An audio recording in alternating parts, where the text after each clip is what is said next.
लियक़िल्लल क़त्ल, कसरत से कत्ल करो ताकि कत्ल में कमी आए।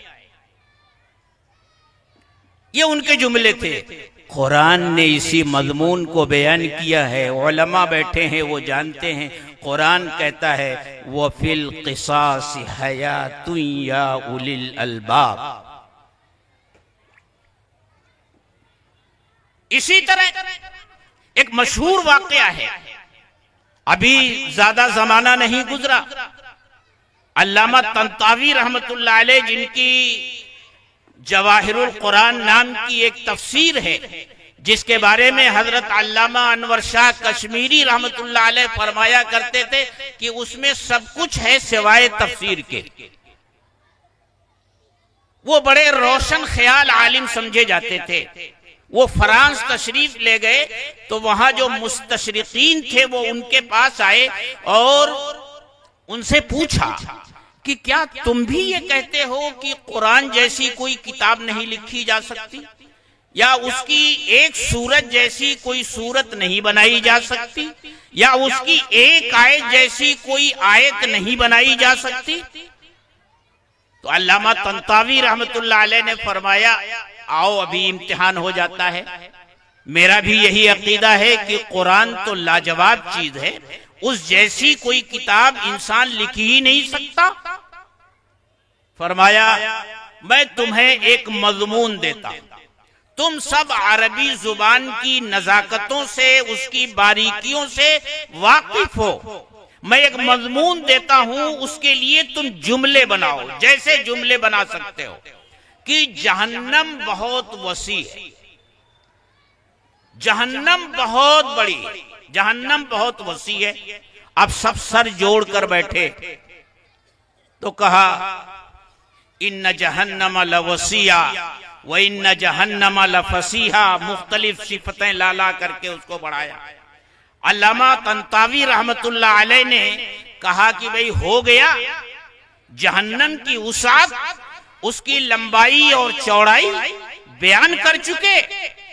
कहा हाँ, इससे ज्यादा हमारे पास कोई और जुमला नहीं। हमने ताकीद पर ताकीद ला करके जहन्नम की उसात और उसकी कुशादगी को बयान किया है।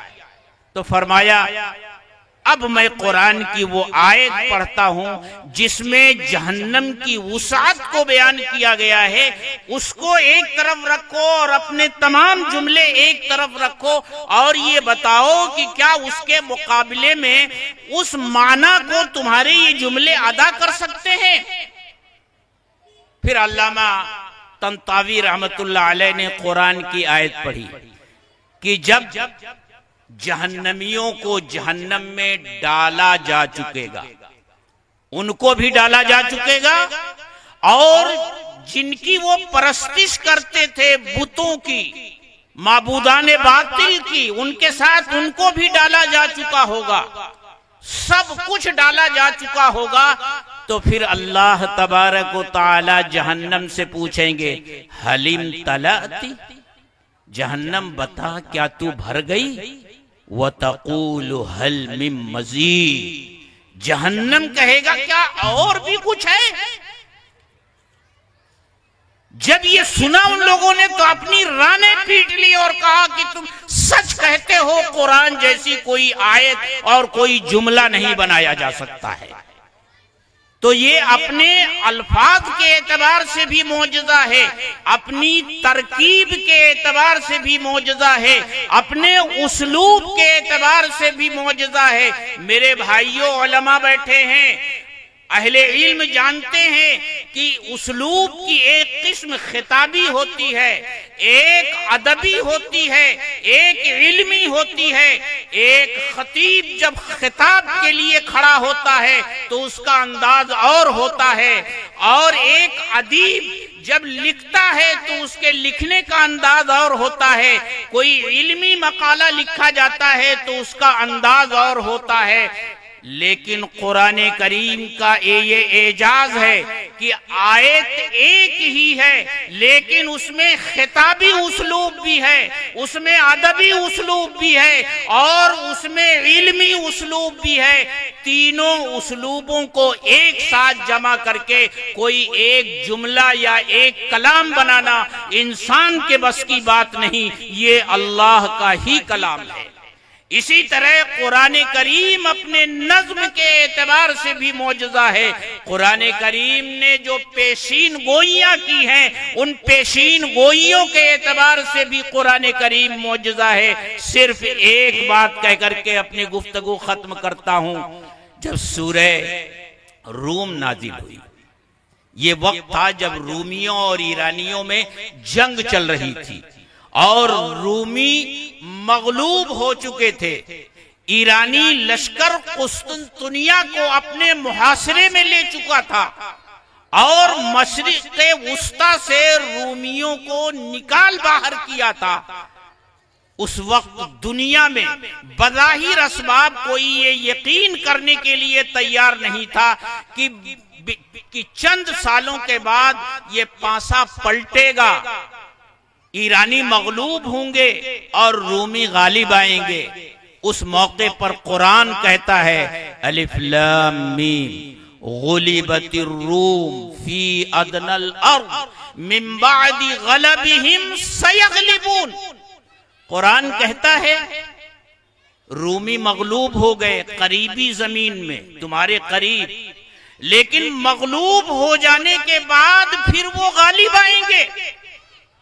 मक्का वालों को तो एक मौका मिल गया। एक कुरैशी सरदार हजरत अबू बकर सिद्दीक रज़ी अल्लाह ताला अन्हो के पास आया और उसने कहा अबू बकर शर्त लगा लो, अगर कुरान की ये पेशीन गोई सही साबित हुई तो मैं तुम्हें 10 ऊंट दूंगा और अगर ये गलत हो गई तो तुम्हें 10 ऊंट देने होंगे। हजरत अबू बकर सिद्दीक रज़ी अल्लाह ताला अन्हो ने 2 तरफा शर्त लगा ली। उस वक्त 2 तरफा शर्त लगाना जायज था, अब जायज नहीं है।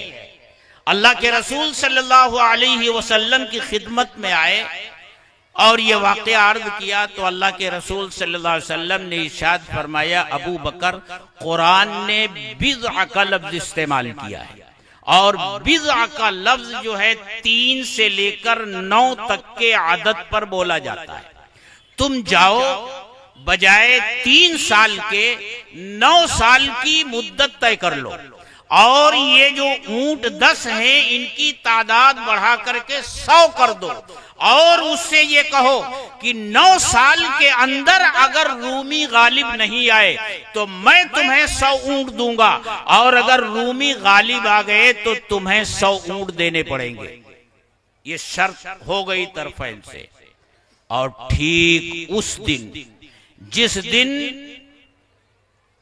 बद्र का मार्का लड़ा गया और अल्लाह तबारक व तआला ने मुसलमानों को फतह मुबीन अता फरमाई और रूमियों को अल्लाह ताला ने ईरानियों के ऊपर गलबा अता फरमाया और उन्हें कामयाबी अता फरमाई।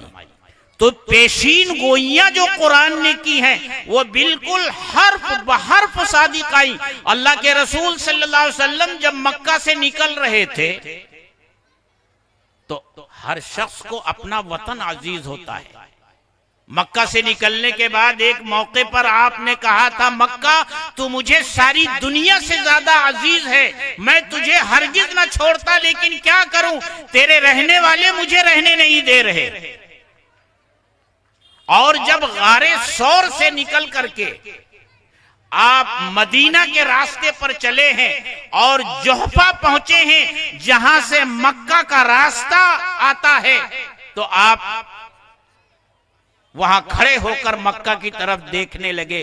कुरान करीम की आयत नाजिल हो रही है इन्नल्लाह फरज़ अलैकल कुरआन लराद्दुका इला माद। घबराइए नहीं, वो अल्लाह जिसने आपके ऊपर कुरानी अहकामात फर्ज किए हैं वो आपको लौटा कर लाएगा। और फिर आप किस तरह लौट कर मक्का आए हैं, फतेह मक्का के वाकयात आप पढ़ते रहे हैं। तो कुरान करीम हजरत मोहम्मद रसूलुल्लाह सल्लल्लाहु अलैहि वसल्लम का क़यामत तक बाकी रहने वाला मौजज़ा है।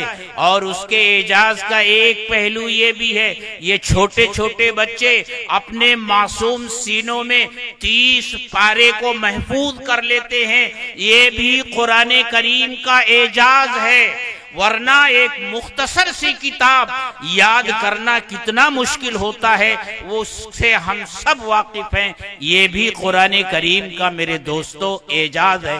कुरान हिफाजत के एतबार से भी हजरत मोहम्मद रसूलुल्लाह सल्लल्लाहु अलैहि वसल्लम का मौजज़ा है। और आखिर में मैं ये कह करके अपनी बात खत्म करता हूँ, ये बच्चे जो हाफिज़े कुरान हुए हैं, इन्हें मामूली समझने की गलती हरगिज मत करना।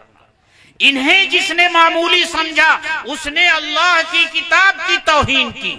मैं इनके माँ बाप से कहता हूँ, अगर इनके अलावा भी आपकी औलाद है और उसमें से कोई IAS बनता है, कोई IPS बनता है, कोई बहुत बड़ा डॉक्टर बनता है, फिर भी खुदा से डरते रहना।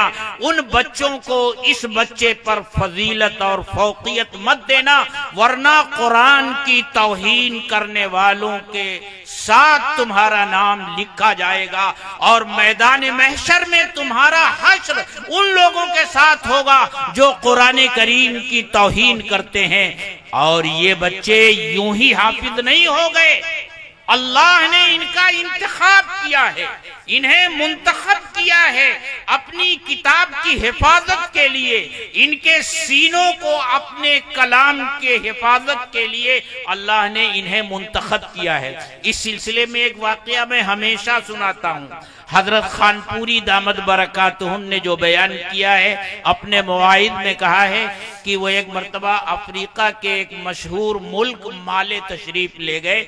वहाँ एक मदरसा है जहाँ एक मौलाना मोहम्मद इब्राहिम साहब हैं जो डाभेल के पढ़े हुए हैं।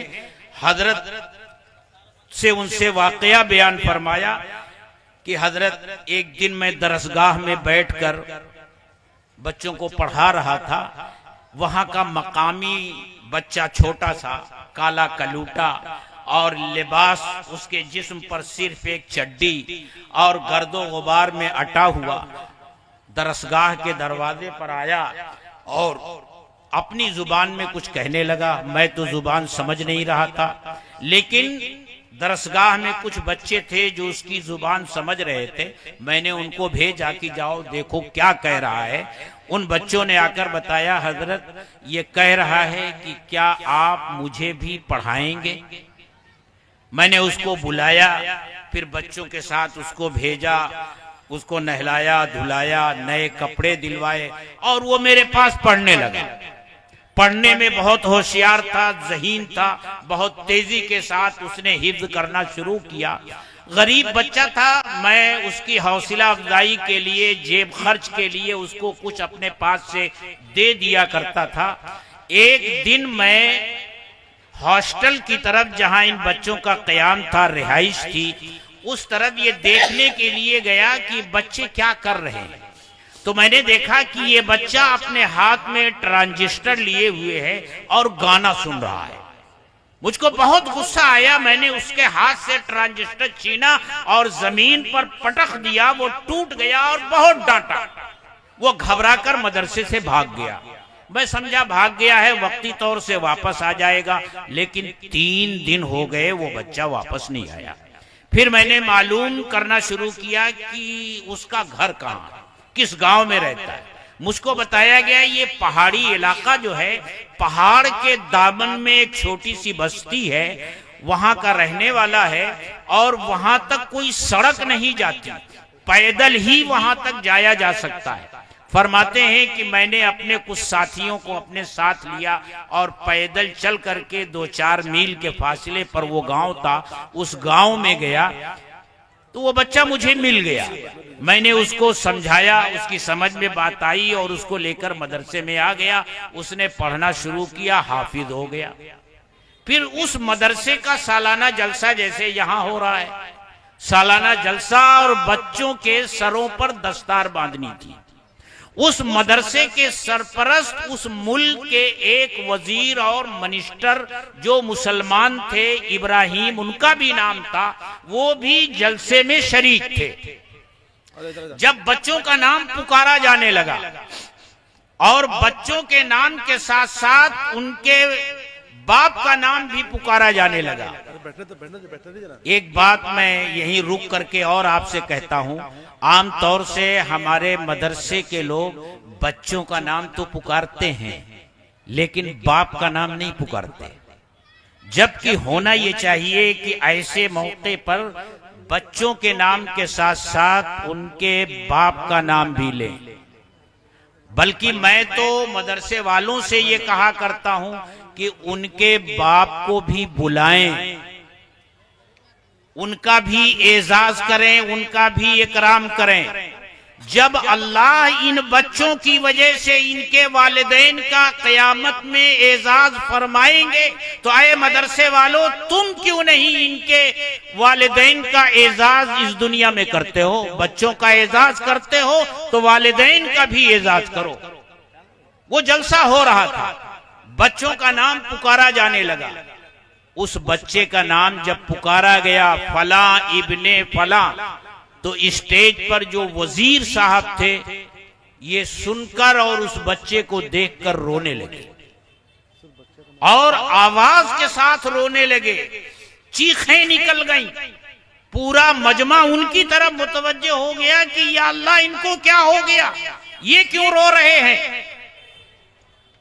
जब पुरसुकून हुए तो कहने लगे, जानते हो ये बच्चा कौन सा बच्चा है?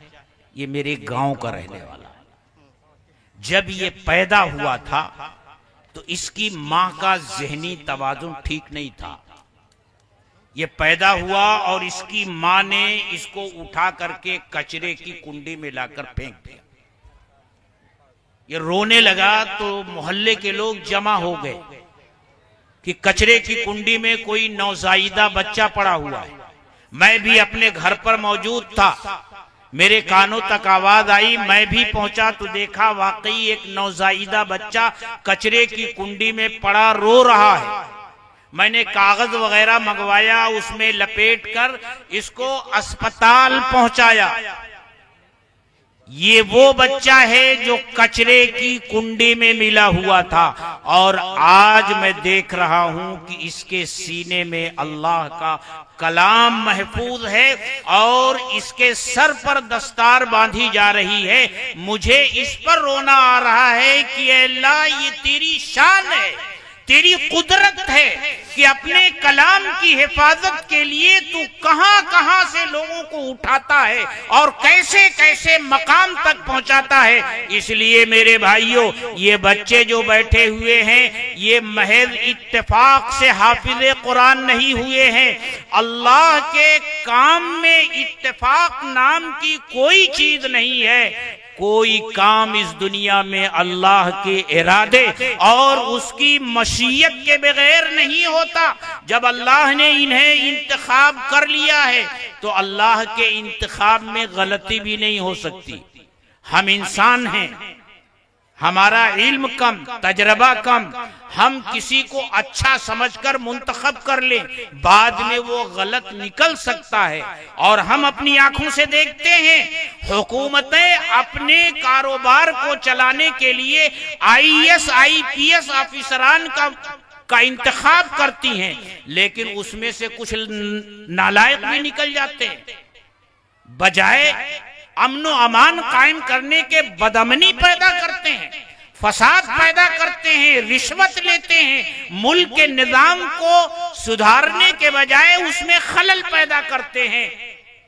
ये इंसानों के तजर्बे की कमी होती है कि हम नाअहलों को मुंतखब कर लेते हैं, लेकिन अल्लाह अलीम व खबीर है, वो बसीर है, उसके लिए माजी, हाल, मुस्तकबिल सब एक सा है। अगर अल्लाह ने इनका इंतखाब फरमाया है तो अल्लाह के इंतखाब में किसी भूल चूक की कोई गुंजाइश नहीं। इसलिए काबिल मुबारकबाद हैं ये बच्चे, इनके वालिदैन, इनके असातिज़ा और ये मदरसा। अल्लाह तबारक व तआला हमें इन सब की कद्र करने की तौफीक अता फरमाए। व आखिर दावाना अल्हम्दुलिल्लाह, जज़ाकल्लाह।